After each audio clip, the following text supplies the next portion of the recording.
Les jeunes qui étaient venus de la brousse sont restés sur Nouméa, et comme ils n'avaient rien à faire, et comme ils ont bu, ils ont fait la fête. Et c'est ça qu'on n'a pas vu, c'est qu'ensuite ils se sont fait prendre par des agitateurs qui les ont fait continuer à la faire boire, qui leur ont donné, d'après ce que j'en sais, des excitants type fentanyl ou autres. Hein. Et derrière, qu'est-ce qui s'est passé? Eh bien, ces agitateurs leur ont donné des objectifs militaires, c'est-à-dire de dire vous allez détruire ça ou ça. Et qu'est-ce qu'on voit? Ils ont détruit une des 2 unités pharmaceutiques du coin. Donc, si il n'y a plus de médicaments, c'est pas bon. Ça crée des tensions énormes. Ils ont détruit tous les supermarchés, donc l'approvisionnement des gens, la pénurie. Ils ont attaqué, mais loupé, heureusement, la centrale électrique. Coup de chance, ils n'ont pas réussi à la prendre. Ils voulaient la détruire. Et quand vous regardez, si vous voulez, tous les objectifs... Si, je vais même plus loin, parce que c'est très intéressant pour des gens qui travaillent sur ces histoires-là. Hein, ils n'ont pas attaqué les églises ou les temples, mais ils ont attaqué les temples francs-maçons. Très intéressant. Ah, quand on se souvient... Oui, quand on se souvient que les accords de départ ont été faits par les francs-maçons des 2 côtés, par Lafleur d'un côté, Djibaou de l'autre. Et Blanc, le Français qui a monté l'État, qu'il était aussi. Donc, en faisant flamber les temples francs-maçons, c'est un signal très fort. C'est-à-dire, on ne veut pas... Il faut regarder tout.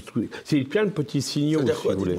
De faire flamber les temples francs-maçons, ça veut dire quoi, là? Ça veut dire qu'ils rejettent les accords tels qu'ils ont pu être faits à une époque par Djibaou et par Lafleur, hein, et qu'ils veulent autre chose. Mais ça montre aussi qu'ils respectent les églises. Donc, la médiation qu'il faut faire maintenant... Et à l'évidence, il faut mettre dedans des gens d'église. Alors des pasteurs, des évêques, mais il faut les mettre. Parce que s'ils n'ont pas été touchés, c'est qu'il y a quelque chose. Alors derrière, qui étaient les agitateurs? Et c'est vrai qu'alors là, on a dit, c'est l'Azerbaïdjan. Pourquoi? Parce qu'il y a eu une conférence, un forum sur les peuples coloniaux, la libération des peuples coloniaux, qui a eu lieu en Azerbaïdjan, où étaient des représentants de la Calédonie. Donc on dit, ça vient de là.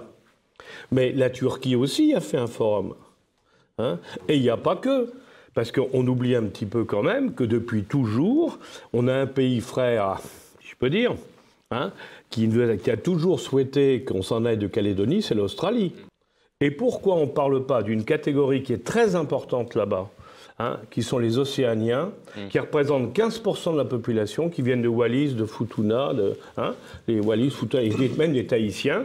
Ils viennent d'ailleurs, ils sont les gros travailleurs, parce qu'eux, ils travaillent beaucoup. C'est ceux qui font le plus d'enfants. Ils sont du coin, donc on ne peut pas dire que ce sont des affreux blancs. N'empêche que personne n'en parle. Pourquoi? Parce que c'est eux qui font la majorité. Pardon. Toutes les puissances arabes qui veulent la mort d'Israël, s'ils pouvaient le faire, le feraient. Ils n'ont pas besoin d'avoir une... Je peux vous dire que si vous... C'est pas vrai. Les Saoudiens, comme l'invité d'honneur. Les Saoudiens sont votre avis là-dessus. Vous connaissez les accords d'Abraham? Non, visiblement pas. Donc. Mais bien sûr, les accords d'Abraham ont remis Bahreïn, ont remis les Émirats dans le giron d'Israël, le Maroc a rétabli. J'aime pas trop ce mépris de classe, cher monsieur. Je n'aime pas ce mépris de classe quand on dit mais vous ignorez les accords d'Abraham, d'accord? Mais c'est pas du tout un mépris de classe. Mais si, respectez au moins votre interlocuteur. Pourquoi vous dites que je connais pas le... Alain Juillet va vous départager. Vous ne semblez pas les connaître. Ça vous semble pas important. Aujourd'hui, les Américains sont en train de faire en sorte que les Saoudiens reviennent. Moi, je pense que vous ne connaissez pas Israël, vous ne connaissez pas le peuple d'Israël, vous lisez les journaux, comme vous dites, Jérusalem Post, qui est anti-Netanyahou.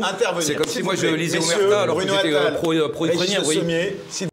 Je pense qu'Israël a abîmé considérablement son image dans les pays étrangers par les méthodes qu'il a utilisées. Parce que au départ, il est évident que c'est le Hamas qui avait tous les torts, hein, du moins tel que c'est. Hein, c'est vrai, il y a pour les gens en général. Hein. Bon, vous voulez dire que l'opinion s'est retournée? Complètement, indiscutablement. Aujourd'hui, l'opinion s'est retournée. Moi, je parle. Alors, il y a la France, c'est un peu particulier, nos pays, parce que nous, on a cet historique, si vous voulez, avec la Deuxième Guerre mondiale. Bon, mais en dehors de l'Europe, excusez-moi, tout le monde s'est retourné, même aux États-Unis.